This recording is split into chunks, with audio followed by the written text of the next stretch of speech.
Set. Yeah. 3, 2. What's going on? You already know it's dropping jewels right here. You see what I got going on. I got a lot of good entrepreneurs in the building tonight. If y'all know me, it's Q. On social media, they know me as Worldzbest Cutter. I'm Sierra. The name of my brand is Sierra Michelle Selections because I have a selection of things to offer you. I sell press-on nails. I also sell hair, and I specialize in ombre brows. Tima. My Instagram name is Touch by Tima. I specialize in all hair types, natural hair, kid styles, adult styles, weaves, and everything. Follow me on Instagram. I'm a full-time hairstylist as well. Hey everybody, I'm Chantel. I sell lingerie, of course. The business page is at @posh_intimates. Follow me and come shop with me. Hi everyone, it's Ashley, your favorite realtor, licensed realtor in the state of Maryland. You can find me on Instagram at _homewithjones. Yep. What's going on there? Him. Oh, alright, thanks. I'm just a nail tech. The celebrity part, I don't feel I'm there yet. To be honest with you, but I'm an upcoming nail tech. And I've been doing nails for probably about maybe 2.5 years right now.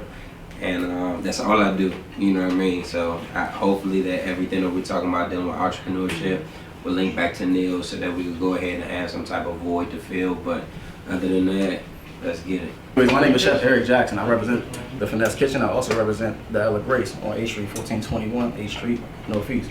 Come see me, come check me out. I'm Rod to be exact, from Texas, but reside in DMV right now. I'm a truck driver, also a DJ named DJ Nephew Jay, and I also do event hosting. So get at me whenever you need me. Instagram 97 Poppy, 2 eyes at the end. What's up? My name is Danny. I run a home improvement business and I'm a general contractor. Name of my business is Visions of Color Paint and Home Improvement. I'm also a real estate investor. You can follow my home improvement page at VOCPHI_LLC. Our focus is to making sure we'll give you 5-star followers. Now we didn't introduce everybody. But I just want to ask y'all, all y'all entrepreneurs and y'all What is a real entrepreneur, y'all? Lord, there's some gas. What's a real entrepreneur to y'all? So I just think a real entrepreneur, just anybody who's willing to just take risks, you know, in doing something that they're passionate about, something they love. As far as being a real entrepreneur, I feel like I don't even know where to start, but it just takes a lot of patience, and you just gotta be ready to just take whatever it comes with. As far as like you gonna fail sometimes everything is not always gonna go through the way you want it to, but you just gotta continue to just remain patient and just know that you just trying to reach a goal and just continue to do everything possible. It's not about the likes, it's not about the clout, it's not about none of that. It's just about showing your dedication to your audience and just showing consistency in whatever you got going on and just being serious about your craft. I'm just gonna piggyback on what everyone else said, but just to kind of put my spin on it, I really think it's somebody that stays consistent with knowing that what they're going through is going to be kind of fucked up for the first couple of years. You proving yourself and just trying to get everybody on board with your consistency. Just because you're doing it every day don't mean somebody gonna get it every day. You know what I mean? So from there, just being an entrepreneur, you just sticking with that part is just like fuck it and fuck everybody else. Our attitudes as entrepreneurs can be fucked up because you know they want to support us, but they go back and support what's not really, you know, conducive for what they're trying to get. You know, they'll support it because they're used to it, but when they come to something new that's kind of filling out the game and everything, they don't even give us a shot on that. So it makes us kind of bitter amongst wanting to serve our own or what have you. But other than that, being an entrepreneur for me is just saying, fuck it. I got 2.5, 3 years in.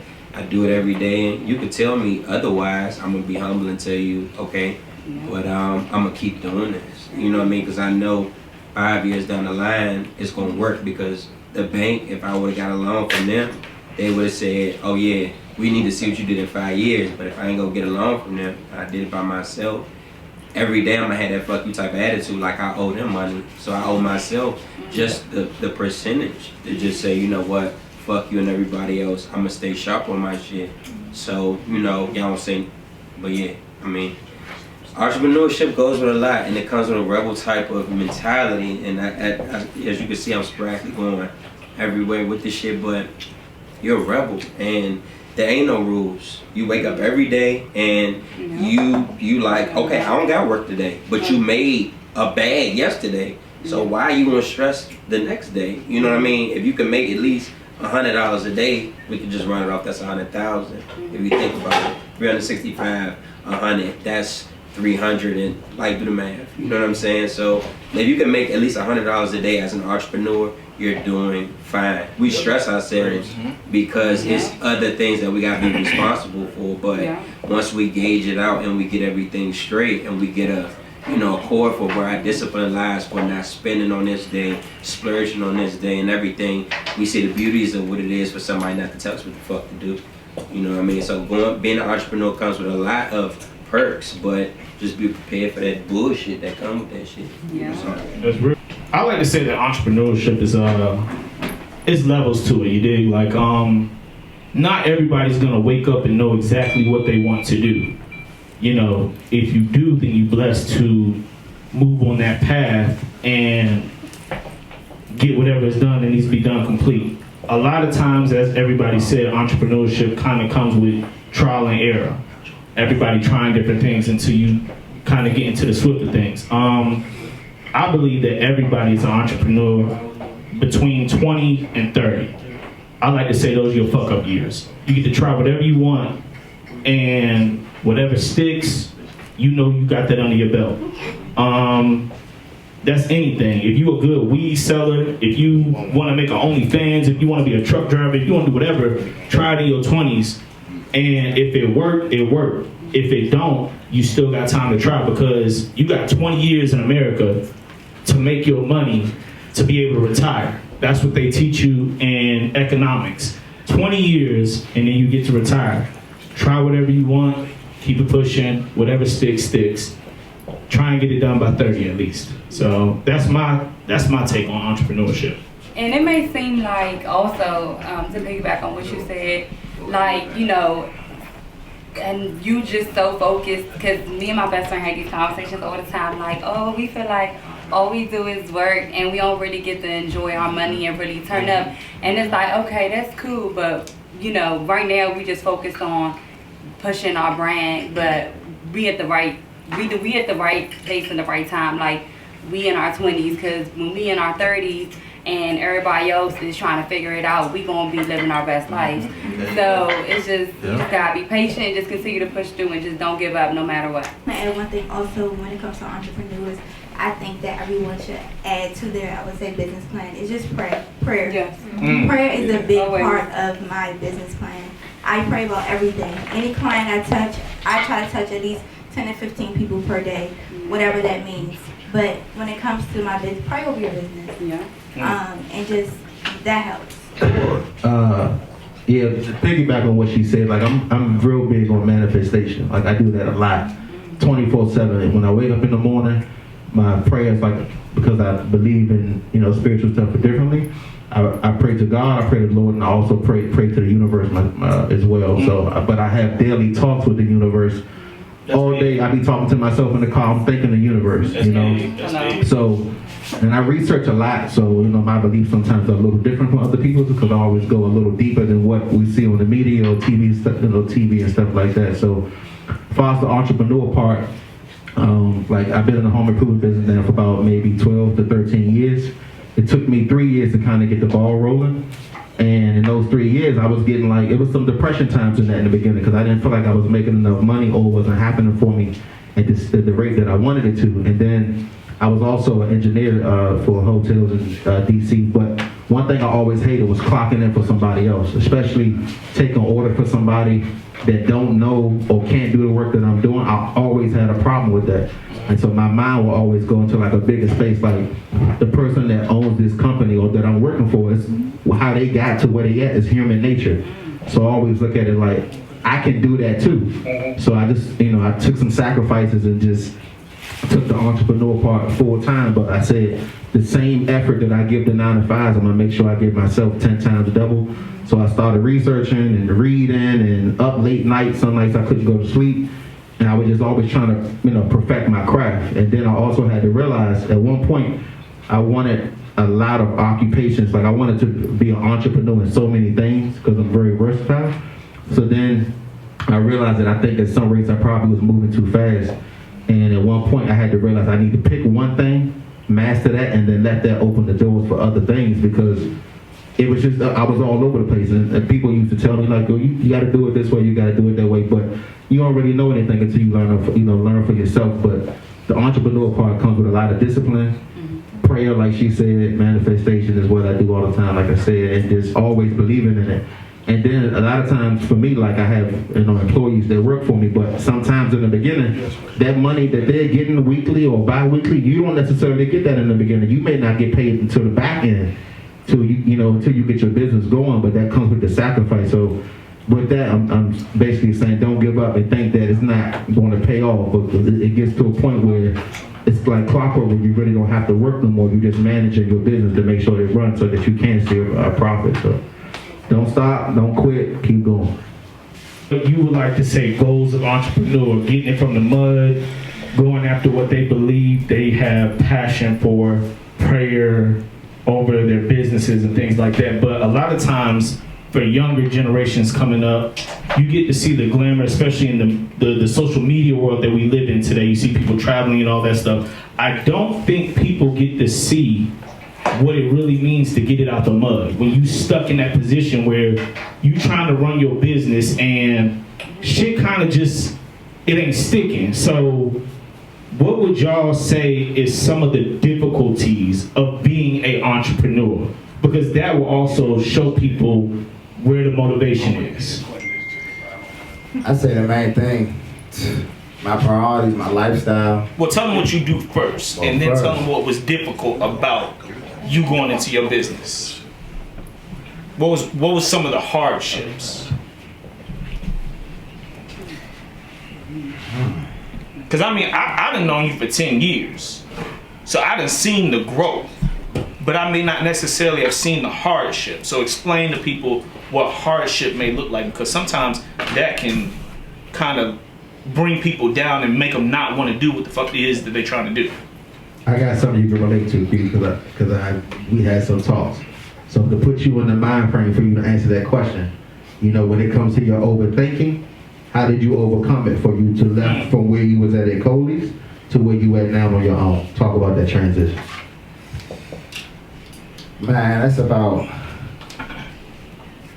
like what you said. I don't go to church or nothing like that, but I do have faith, and I have faith in myself, I have faith in God, I have faith in the people that I do business with, that I come encounter with. Each and every day I wake up and I be like, I probably ain't got it, but I know how I'm gonna get it. And it be a lot of things that, I say, people say you create that monster be anything. It could be a lifestyle, it could be your woman, addiction, or it could be anything. But when you sit back and you analyze what's your priorities and what you really got to do in life, what's the greater goals and everything that you need, huh? Go ahead. You know that it's only you out here. You can't depend on your parents. You can't depend on no girl you messing with, none of your men, none of that. It's just you. It's just you. You gotta. Nobody don't know what it takes. That like an everyday worker. I mean, I say everyday worker, but a lot of people that like work like a 9 to 5 and everything, and don't know how to wake up, promote for yourself, advertise for yourself, know how to bring that extra. Oh, bounce, we got some coming. Know how to put that extra into keeping the customer coming, keeping people going, keeping food in people's mind. People just don't know the struggle a lot of times. You don't gotta be struggling, but man. from a nail tech, and you rarely hear of masculinity touching into the beauty world. From a nail tech who's a male, can you speak on, after you enjoy that delicious partake of chicken cheesesteak egg rolls? God damn. God, hey, I'm on a diet. You keep trying to steer me away from my diet. Man, I just need one bite. this baby. I is, just need one bite. oh my goodness. Just one bite. What's the sauce? It's a honey old base. Make sure the camera get that. Make sure the camera get that. The sauce on it. Not that bad. The sauce is on it. Baby, I just need one bite. You can hand it to me after you're done. This is so rude of us, but Yeah, this is it's so rude. It's so disrespectful. Can we cut this part out? Yeah. Need all this, get all the power, That's get the all intention that. right there. Get all That's the that. intention. Get all that. I ain't even supposed to be eating this late. I need one more. I done tried to do a pizza. But yeah, can Nintendo, can you speak from a position where, because you got to think about it, right? And I'm pretty sure all the ladies can kind of attest to this. Like, when y'all go and y'all look to get y'all nails done, if you see a male doing nails, it's probably not to head that direction, but it's probably in the Asian community. Hey, you get one, bro? Right. So, from a black male to be able to tap into the beauty line of things, how hard was that for you? Because I'm pretty sure it was hardships that you had to go through. So, I don't know if you guys can hear me. Can you hear me? Yeah. So, the only reason that shit was hard was because I wasn't really applying myself like how I thought. My bad. I wasn't really applying myself like I thought I would. You guys hear me? Mm-hmm. Yeah. I really wasn't applying myself like I thought I was. So, and that's as I started feeling entitled to certain shit because I was like, okay, I mean, at least I'm doing it. So y'all should just like look at me because of that. It wasn't really until I started like digging into my craft. Like a lot of people say I'm about my craft and do this. I really started digging into it where I'm giving away free sets, as long as I'm doing shit. As long as I can break even, I can pay my bills, I'm straight and good. But you had to do free sets. I'm pretty sure that wasn't easy. A lot of times, I mean, it wasn't, but I realized it was, and I take this all the way back to my readings because she was talking about being a believer. Mm-hmm. And I mean, I'm a believer, but I don't act like it. I'm more of a prodigal son. If anybody could research me, but if you want to be real with it, like I got the knowledge. So my thing is in this book, the Florence, her name is Florence Shovel Shin, and she wrote a book called The Game of Life and How to Play It. It was written in 1925, and this book breaks down spiritual law. Like if you are a believer or anything, everybody said the universe is this. If you just believe in the fact that there's something called faith, and if you just invest in that and you invest in that, it's gonna you will reap as long as you believe in that. You're fine. But a lot of people put their spin and everything on it. But it's basic and it's simple. Your mind is broken up into 3 different parts: a subconscious, a superconscious, and your subconscious mind. Your subconscious mind is carnal. So whatever you feel, honestly, it's gonna pick it up. There is no if, ands, or buts. It's gonna pick it up and it's gonna manifest that as long as you feel that. Your conscious mind is where you have like doubt about that and you want to do different. So in the physical, you want to do different because you know in how you feel. That's what the battle is. You know what I'm saying? So once one overcomes other, the subconscious mind is like, all right, I get it. This is how you feel. You want to be real with it, and things will start to manifest because you're consistent about that thinking.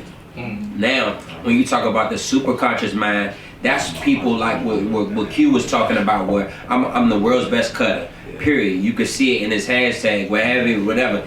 He's professing it, like his craft is aligned with how he feels. That's your superconscious mind. That's how I feel about nails. When I do nails, I go in a zone. You could be talking about anything. I don't feel it. I don't see it. I don't hear it. It's witness. People will be talking to me. You can throw ice or anything. I don't feel it because where I am in my mind, it's like I got so lost in what it takes just to be a nail tech that I got lost in the art, and I got lost in the history, and I got lost in everything that it took for me to say, you know what, fuck it. I'm gonna tattoo that shit on my face. And whenever I wake up in the morning, that's what I do. Don't nobody tell me nothing different. I do nails. Anybody be like, oh, that's Nintendo nigga, but he do nails though, right? Boom. As long as that aspect is connected to my name, I'm doing the right thing. So when you tap on into what it means to be an entrepreneur, as long as what you're doing to make that bag, when you gotta pay taxes for that at the end of the fucking year, you come back and you say, you know what? My name is attached to that craft, so I'm going to live or die about that shit at the end of the day. So that's where you really tap into it. I mean, with the nail shit. Yeah, like that's a universe. You gotta understand my story. I got kicked out the Navy in 2013. I was a star-studded sailor. I never, like, that's what I banked on, but I had an addiction to K2, spice. Like, I smoke weed, that's what I do. And when I got in the Navy, I was like, I'm not about to get out with a dishonorable discharge. Like, my nigga, I'm never gonna get kicked out for this shit. And I got kicked out, and they took my benefits, everything. My teeth job like fucked up because I gotta pay a bag for a root canal, this and this. But I'm also operating a business, and I'm just cheap. I'd rather just like, you know what I'm saying? I'm not like who I'm dating. Like, they know what's going on. She be pressing, trying to pay all my shit. I'm like, no, because whatever you pay, I be giving it back because she doesn't understand Florence Shin and the spirit realm. Like, what you're doing for me, it don't count. My subconscious knows where I am. My superconscious knows where I'm going. And my conscious knows what I gotta do in the present that make all of this shit a factor. So my teeth might be a little fucked up, cuckoo, whatever. But at the end of the day, once I'm aligned with, once my discipline, which has been aligned up with what I wanna do, gets aligned up with what I can do, it's peace. You know what I mean? People that's been around to see that knows I took a sacrifice. So everybody, like, I took these sacrifices. I took sacrifice looking good. Like, my hair fucked up, like, it's falling the fuck out because ever since I've been thinking about nails, that shit, I be stressing. Like, if I do your set, I don't get no, don't trust me. I don't get no lifting. Don't nobody look me up. Don't nobody look at no lifting. I do acrylic petties, all that. I don't have that shit. And if you come to me with that bullshit, you a hoe, straight like that. Because if you came to me in the beginning, I could understand. When I was at Iverson, they came back with their full sets and they ain't like, did you at least put primer down? And I didn't. So let's be real. That shit don't happen. So if we want to take that shit back, I don't play that. So I be stressing. Even if that set last 3 weeks, they come back like nothing lifted. Yeah, I lost 5 hair follicles behind it. But guess what? You came back to me. And when you cheat on me, that's a whole nother life. You come back to me and it's damaged, but at least you honest and you got enough integrity so you can see I'm exuding that over my business. So being an entrepreneur is basically like sowing those type of seeds over your clientele so that they can have that type of energy to keep going on in your business. All business is not good business. Everybody want to keep saying, I got all this clientele. Yeah, I would rather have 2 motherfuckers that know my program than 1,500 that's trying to figure it out. Yeah. Plug that book in, and then I'm gonna ask Ashley because I know she does real estate. Well, what's that book that you read? Oh, Florence Shin, The Game of Life, How to Play It. Yeah, we need that plug because that's. I would recommend just going on YouTube and just typing that title in. Like, as if you buy the book is like literally once you see it, you are not going to even be intimidated by it. You just going to read it. But if you get it like how I got it, which was in audio, somebody read it to me, and then they read it to me. Then I took it in. I went to sleep with it. My subconscious better had got it. Gotcha. It better had got it, and now it does. I don't fear. I'm not saying I don't fear anything, but things that you should honestly fear. Like, I'm 29. I'm getting ready to be 30 in like 5 days. And this is not the birthday that I'm geeking for. Everybody geeking for their birthday. I'm not really geeking out there. Everybody, you turn 30. Nigga, that's nigga. But she just said, turn the fuck up. Hold on, wait. I want to ask. Listen to this. She just said out of her mouth, I don't know how old she is, but she said that her and her friend are doing things sacrificial, obviously in their 20s, that's going to make their 30s escape. I'm just approaching 30, and I found this at 27, 28, to be exact. 28, no, better get 28. Let's keep it at 28. And I've only been this for 2.5 years, and they in there. So no, we don't got time to turn up at 30. Luckily, my credit good. Luckily, I got cool with the Asians. No, I mean, I don't call them Asians. Luckily, I got cool with the Vietnamese 2.5 years in, where if you look at my Instagram, we locked in.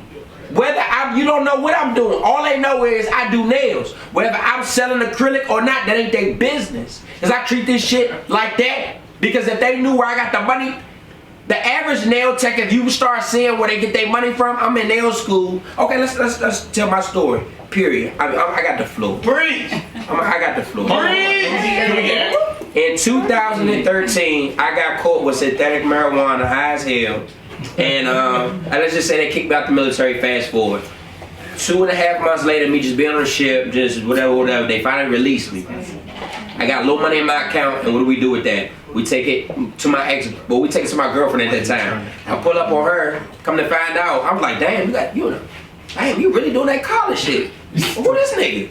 She was like, but she didn't know I got kicked out the military, because I was lying too. I was like, look, I just got kicked out the military, can I sleep on your couch? Y'all do what y'all gotta do, but I don't give a fuck. The press, call it what the fuck you want, but I'm not in a position to be trying to court any fucking body. You know what I'm saying? So I went and got a little job at Bonefish Grill. I was at the grill every day crying like, what the fuck? My mother don't know, nobody know. But the little bitches over there just like, damn, this nigga crying every day at the grill. What the fuck wrong with him? So let's just say, long story short, days get worse. My mother called me randomly and was like, what you doing? I said, yeah, I'm at work. She said, how? You supposed to be overseas. I was like, damn. She said, you need to, like, after you get off work, tell me what the fuck going on. Had to tell her, 3.5 months getting kicked out of the Navy. I've been working at Bonefish Grill, sleeping on my car, listening to my girl, fuck whoever, you know what I'm saying? But because we're not on that type of time, and I'm not about to quit nobody because I'm broke, you know what I'm saying? I'm paying, you know, whatever. I don't give a fuck. So, make a long story short, my mother's like, just bring your ass home. I come home, my mother's a renowned mortician. So I'm not about to do that, but I'm doing that, whatever, odd jobs, whatever, make it whatever. And then somebody, I was reeling the casket down, and this lady was like, you look like you know that computer shit real well because of the way you operate, whatever. I was like, man, I did get because of the Navy for that, but she was like, the Navy, what the fuck? And I said, yeah. She said, you need to get into this program called Year Up. So I go into Year Up, and then at the age where they had it, you either had to be 19 or 25. I was 24, about to be 25. They let me in because on paper, I'm poor. It was for like inner city youth. But on paper, I'm poor. I don't have no money for them, so they let me in. I get in and just play dumb. I get all the way through, tech shit go good, we straight. Fast forward, I get cocky with the tech shit, and I get fired from jobs because I think I know everything. From there, Q. This is where Q's connection comes in. I get my hair cut. He said, bro, what you about to do? I said, I'm gonna go get some cookies. Hey, hold up, these are crab jones. At least can you say half? Cause my little boo, I told her I was gonna bring her one.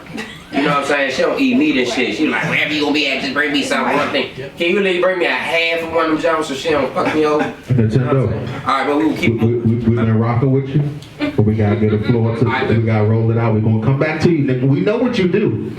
You did your thing, and we love the story. We understand you want to express it, and we like that you express it, but we gotta keep this thing going. We're gonna come back to you because you my man. You know what I'm saying? Did y'all get that backstory though? Did y'all get the authenticity of that? They Nintendo make the camera drop spirits and shit in the room. The next question was actually the next focus was on Ashley because she mentioned real estate. So of course that's a big topic. I'm sure everybody in this room want to know about that. So Ashley, if you can speak on real estate a little bit, how you started and what's your difficulties throughout what you're doing and whatever else you want to go into. Okay, so real estate obviously is a big topic for everyone. I always say real estate can change your life. People use it. You buy real estate to live, like your home. People invest. How I got started, so I've actually been in sales for about 12 to 13 years. I started on hospitality and tourism.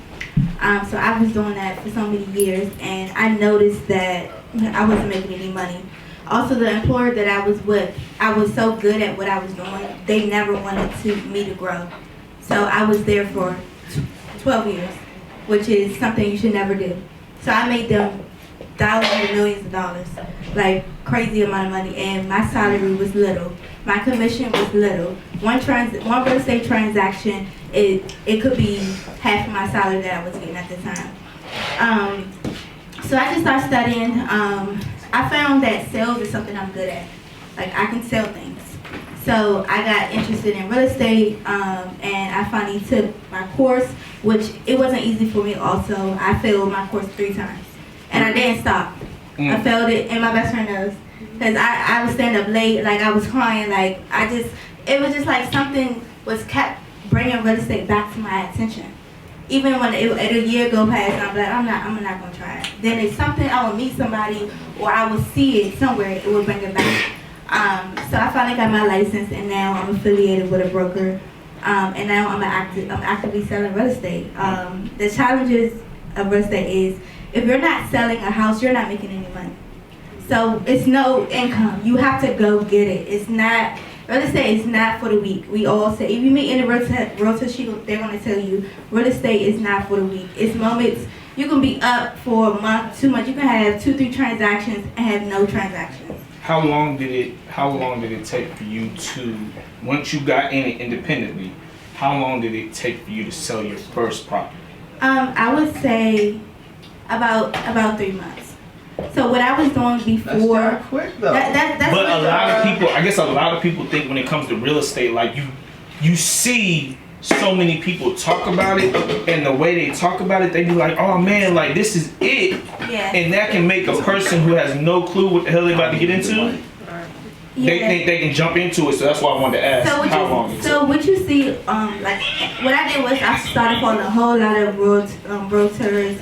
Like I seen, so every morning when I wake up, even now, I see nothing but real estate. I don't really follow, I follow a little bit of celebrities, my friends, but I follow other realtors. Other realtors motivate me like crazy. I'm really just touching. Like, realtors are really making money. One transaction could be 30, 40,000, depending on what price point you're in. But what I did was, for the first 4 months, I have a mentor. My mentor is in my back pocket. She's rooting for me.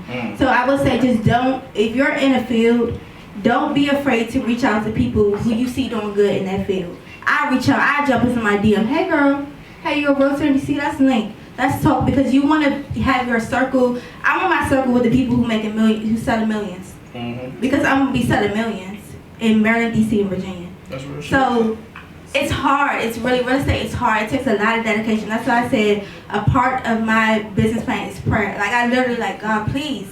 Like, I need to touch, out of these 15 people, one person, I need them to come back and be a client. Like, it's really, when you wake up, it's your day-to-day activity. My day-to-day of whatever, touching all these people, whether it be sending emails, calls, DMs, door knocking, whatever it may be. I have to do it every single day to get the result, to have a closing or a transaction 2 or 3 times a month. Like, we really work hard. But if you see on Instagram and social media, you see your realtors, they driving nice cars, they traveling, they show the closings. They don't show in the in-between time. We stressed out, we worried about lenders, we worried about investors, we worried about all these things before we get to closing. So I would just say, if you're in whatever craft or business that you're in, talk to people, ask questions before you jump in. Hey, I want to be a realtor. How did you get started? That's what I did. I reached out to so many people. Hey, I'm thinking about taking my license. Well, what's the best school to go to? Well, who are you affiliated with? And guess what? Some people might answer you, some people don't. But now I start to see that people reach out to me and ask me those questions. And so when people reach out to me, I just get so flattered, because I'm just like, I still feel I'm so fresh in the game. And I remember when I used to do that, and I still do that. Like, I really do. People, not even in our city, Atlanta, Houston, realtors, we make money. But you have to go get your bag. It's not you want to wake up every day and you want to have a new client. I try to touch 10 to 15 people per day. By the end of the week, maybe 1 or 2 people might have some conversation with me. Every single week. That's a lot to do. So you just got to stay focused, stay consistent, don't give up, reach out. get you a mentor, somebody who you can trust, somebody who you see is doing well. Get you a circle of people in your industry who are doing their thing. Sit with them. Go have drinks with them because you want to be around that energy. You want to say, okay, she's selling $1 million. I'm going to sell $2 million. Let me sit with her. Or let me sit with him. Like we really make money, but we really work together. That's real. That's what we need to have. That's real shit. And what she said about the mentorship, hey, whatever business you go into, get you a mentor. That's really important. We want to shoot this last question, or this question to this last individual. Y'all don't see him, but y'all feel his presence.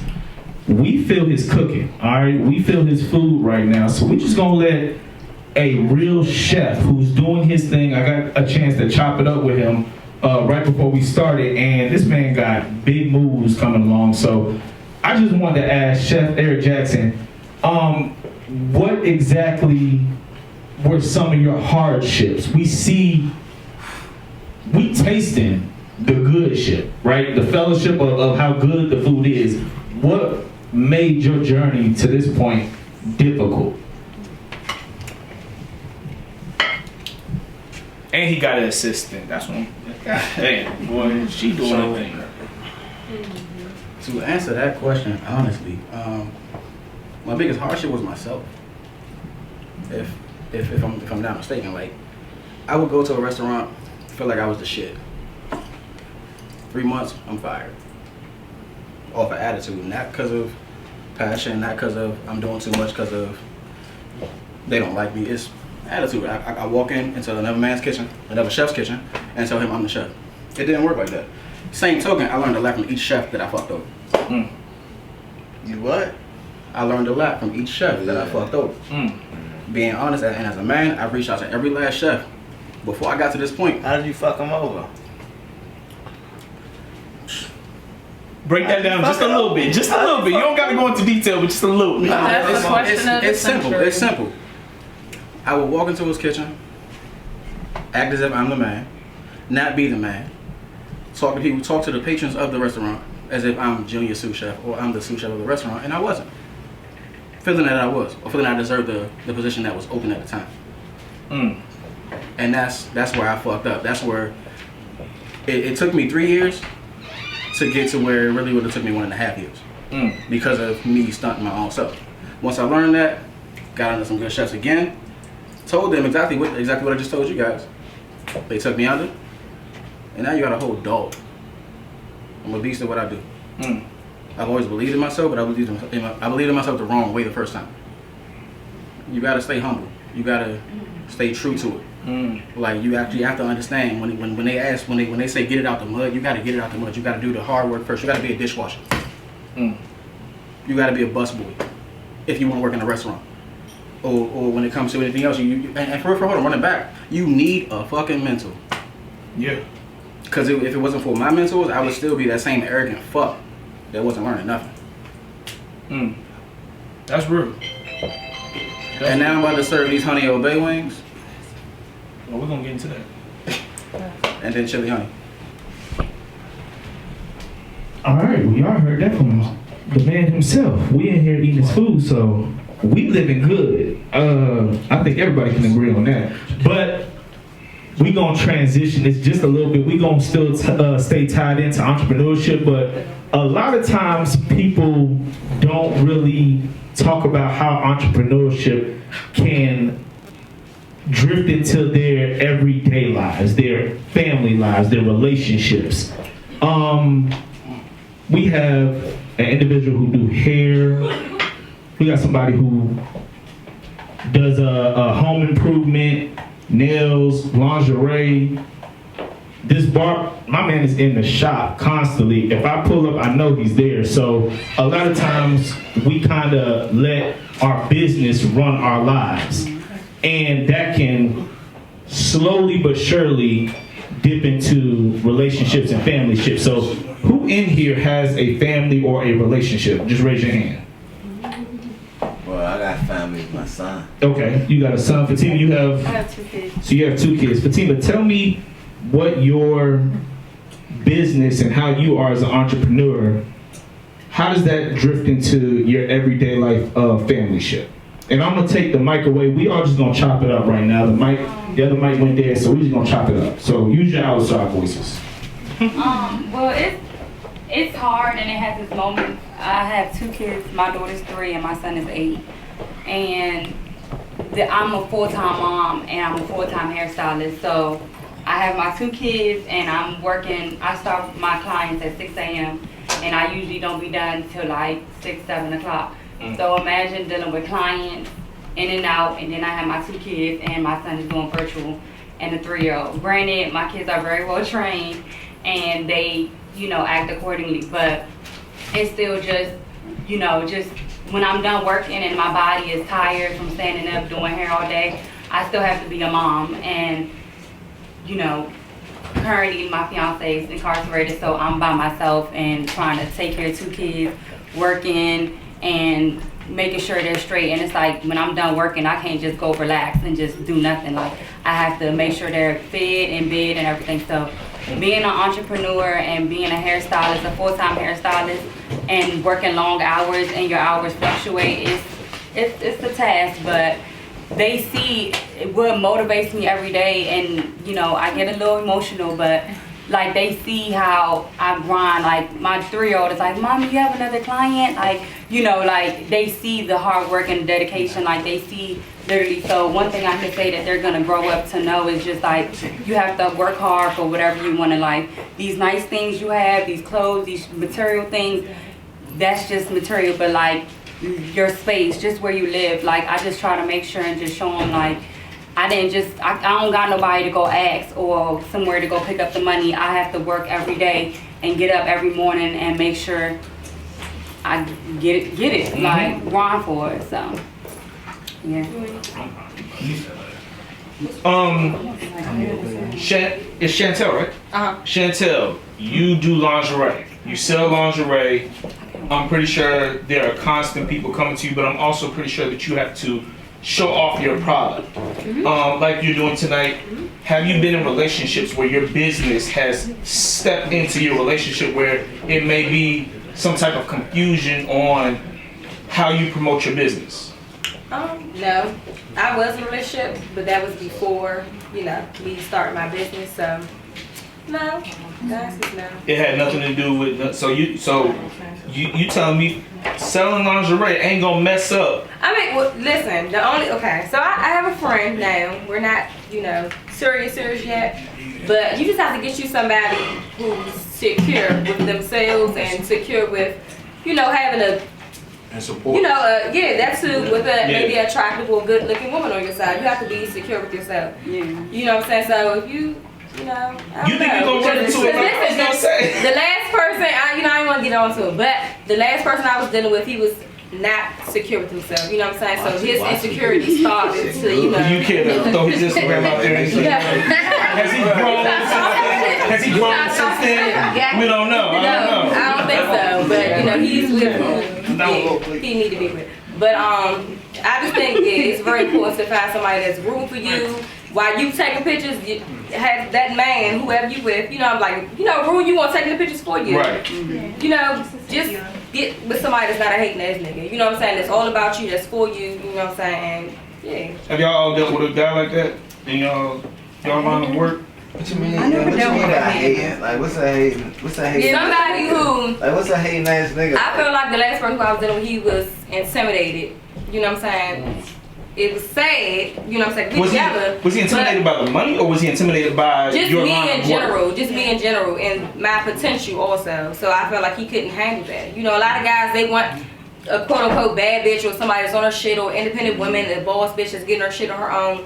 But some men can't handle that shit. They can't handle the reality of it. You know what I'm saying? So you just gotta make what comes with it. Or to keep her. That's a To maintain the relationship. All of that. So you just got, long story short, you gotta get somebody who you know that's secure with themselves, most important. CC, you dealt with men like that? I have not. She said nope. I ain't dealing with no bum ass. No, I'm just saying, I have not. However, it is very hard to maintain a relationship and your business as well. I actually started my business in a relationship, so he was very understanding to what I had going on. However, we are no longer together, and as far as me dating, I do not have time. my life. I work a 9 to 5. When I clock out from my 9 to 5, it is time for me to clock into business.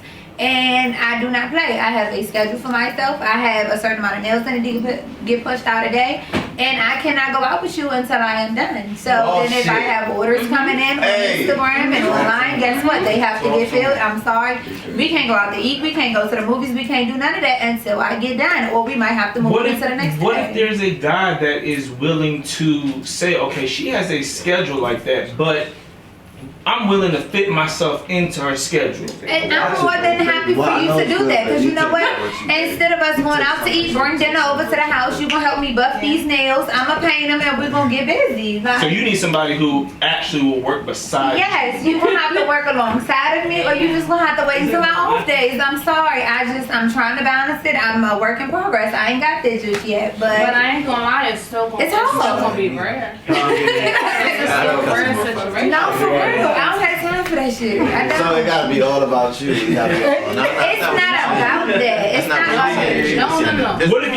What if you partner up with a guy who's just as ambitious? But that's what I need though, because can't everybody understand that? So when it comes to dating now, it's like they're like, oh come on, let's go out, and I'm like, okay, but I got orders to do. So and then you get mad at me because I got orders to do. But unless you gonna come over here and help me, or you gonna pay me for what needs to get done, then I don't know what to tell you. So you telling me you can't free up not one little bit of time when I'm done? Yeah. So when you're done, okay. I don't know if you hear my man Chef Eric back here, but he talking about that big head. He trying to feed you a little bit. He's trying to eat or not. Hey, big head. It's not about freeing up time. It's really just the fact that you understand what you're getting into before you get into That's it. Because I'm gonna keep it a buck with you before it is that we get to where we at. So the fact about it is, I'm about my money. I'm about my business. So if you can understand that for when you're there, then you don't even need to persist it. You don't even need to pursue what you want. Like, because I work a lot, but if I want to, if you want to be with your boo, you going to make time to be with your boo, okay? I think when it comes